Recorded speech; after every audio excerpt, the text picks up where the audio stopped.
दोनों रानियों के गर्भ से पुत्रों का जन्म हुआ। बड़ी रानी के पुत्र का नाम ध्रुव पड़ा और छोटी रानी के पुत्र का नाम उत्तम पड़ा। दोनों रानियां बड़ी प्रसन्न हैं। धीरे धीरे समय व्यतीत होता गया।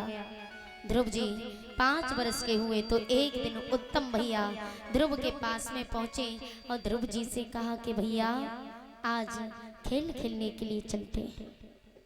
ध्रुव जी ने कहा हाँ भैया क्यों नहीं, काफी समय हो गया, आज खेलने के लिए चलते हैं। तो ध्रुव जी ने कहा भैया कहाँ चलोगे? उत्तम ने कहा कि भैया आज पिताजी की कचहरी में खेलने के लिए चलते हैं। तो ध्रुव बड़े प्रसन्न हुए। पिताजी का नाम सुनकर के आज ध्रुव भैया तैयार हो जाते हैं और खेलने के लिए जिस समय पिताजी की कचहरी में पहुंचे,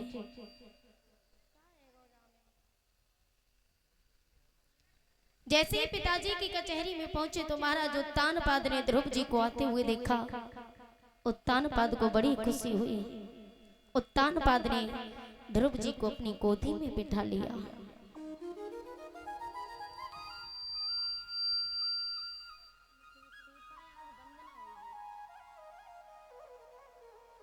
श्री राधे आज जैसे गोदी में बिठाया, उसमें से एक चुगला बैठा हुआ था।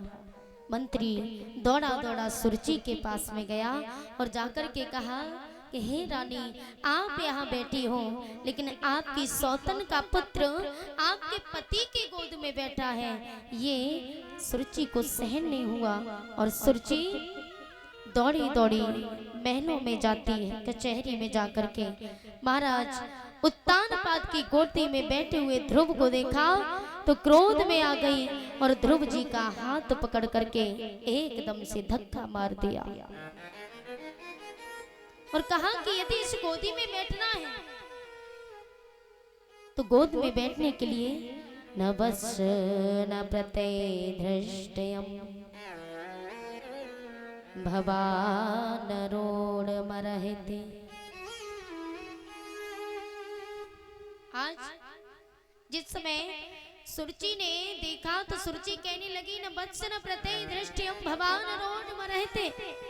यदि तुझे इस गोद में बैठना है तो पहले मेरा पुत्र बनना होगा, भगवान का भजन करना होगा और मेरी कोख से जन्म लेना होगा, मेरा पुत्र बन के आना होगा।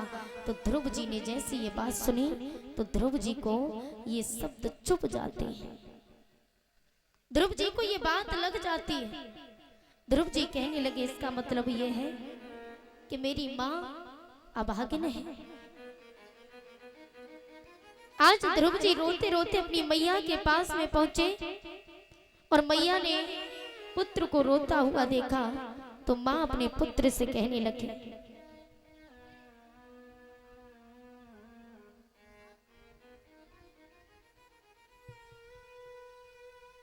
श्री राधे बोलिए भागवत महापुराण की।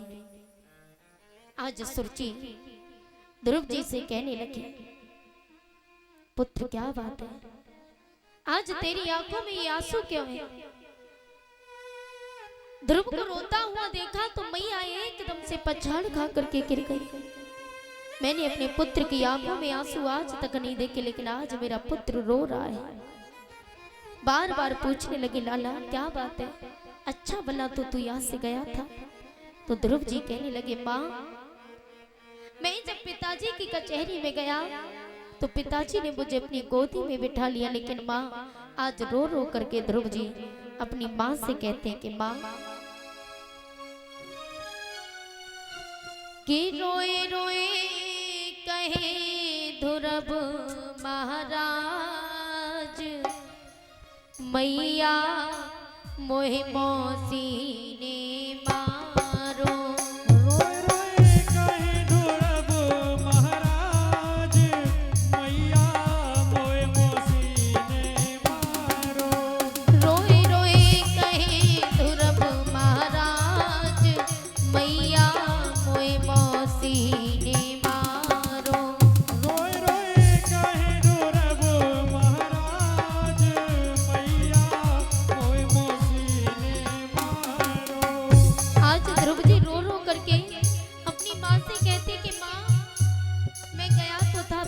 की कचहरी में।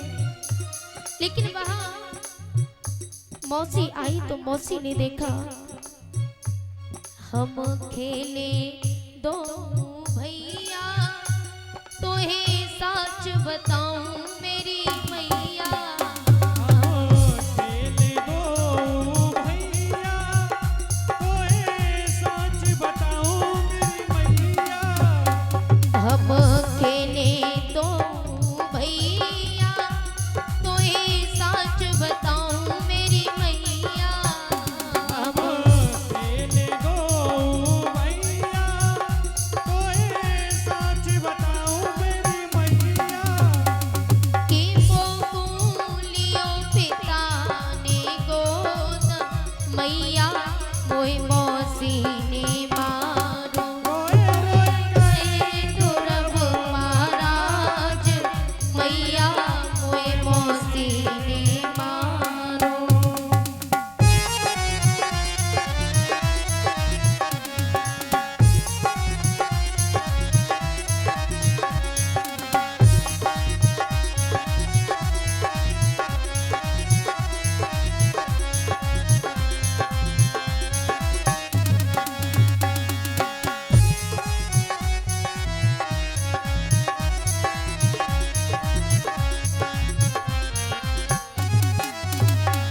आज ध्रुव की माँ बार बार पूछती है कि लाला क्या बात है।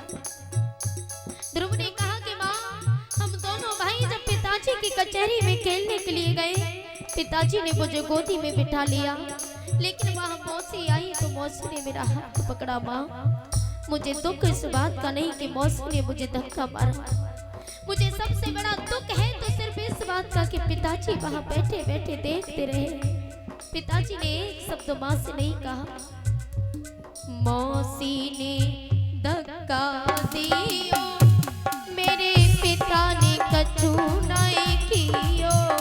मौसी ने धक्का दियो, मेरे पिता ने कछु नहीं कियो। मौसी ने धक्का दियो, मेरे पिता ने कछु नहीं कियो। मौसी ने धक्का दियो, मेरे पिता ने कछु नहीं कियो। कि दिल में उठते एक मलाल मैया, मोए मौसी ने मारो। रोए रोए कहे ध्रुव महाराज, मैया मोए मौसी ने मारो। ओ रोए रोए कहे ध्रुव महाराज मैया, मोए मौसी ने मारो। रोए रोए कहे ध्रुव महाराज, मैया मोए मौसी ने मारो। आज ध्रुव जी रो रो करके अपनी माँ से कहते हैं कि माँ,